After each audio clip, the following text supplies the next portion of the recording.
Hello' everyone, আপোনালোক সকলোকে মই মোৰ চেনেললৈ স্বাগতম জনাইছোঁ। আজি মই আপোনালোকক দেখুৱাব লৈছোঁ ভেদাইলতা পাতৰ জোলৰ এই ৰেচিপিটো। তেতিয়াহ'লে আহক দেৰি নকৰি ৰেচিপিটোলৈ আগবাঢ়ো। ইয়াৰ বাবে প্ৰথমতে মই ভেদাইলতাৰ পাতকেইটা ভালদৰে ধুই লৈছোঁ।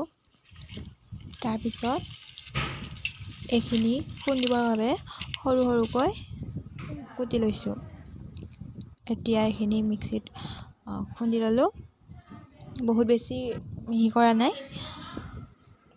এনেদৰে আটাখিনি কুটি লৈছোঁ। এতিয়া এইখিনি মই আটি ৰসটো ইয়াৰ ওলাই ল'ম।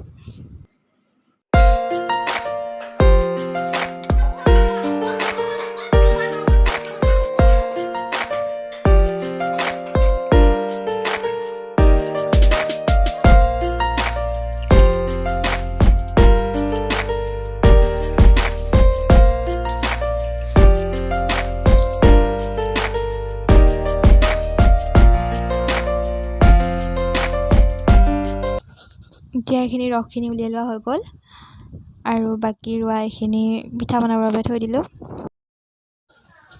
আঞ্জা বনাবৰ বাবে পিঁয়াজখিনি এনেদৰে কাটি লৈছোঁ আৰু জলকীয়া দুটা লৈছোঁ আৰু আদা, নহৰু, গৰম মছলা আৰু ৰেড চিলি অলপ লৈ লৈছোঁ।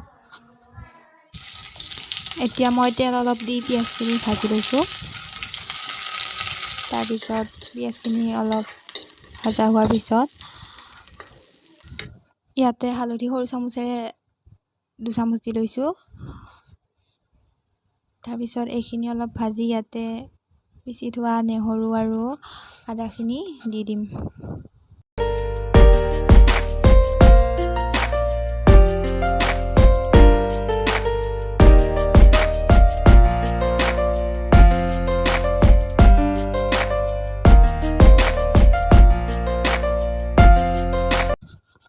এইখিনি ভাজা লগাৰ পিছত ইয়াতে মই ভেদাইলতাৰ ৰসখিনি ঢালি দিলোঁ। এতিয়া ভালদৰে উতলিবলৈ দিম।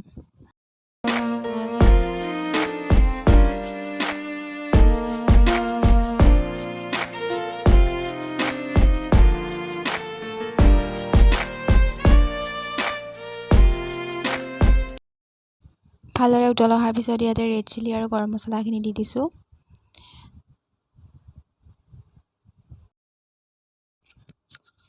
ইয়াতে আপোনালোকে আলু সানি পেলাই দিলেও দিব পাৰে। এতিয়া মই এইখিনি মাৰ আহিবৰ বাবে আধা গিলাচ পানীত 3-4 চামুচমান পিঠাগুড়ি গুলি লৈছোঁ। এইখিনি তাতে ঢালি দিম।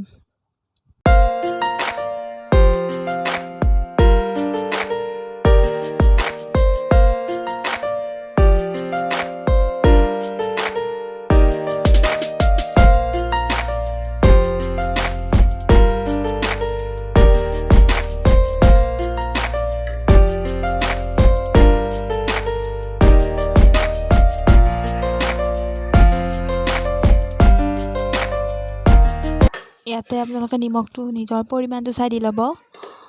এতিয়া হ'বৰ টাইম হৈ গৈছে। ইয়াতে মই ভাজি থোৱা মাছৰ মাথা আছিলে, তাৰে 3টা দি দিছোঁ।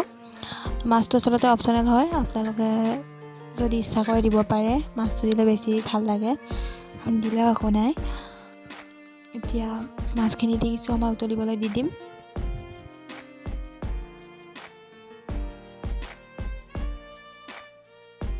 তিনি 4 মিনিটমান উতলিব দিয়াৰ পিছত এইখিনি হৈ গ'ল। এতিয়া মই এইখিনি সৰু বাতি এটাত খাবৰ বাবে নুমাই ল'ম। এয়া খাবৰ বাবে ৰেডি হৈ গ'ল।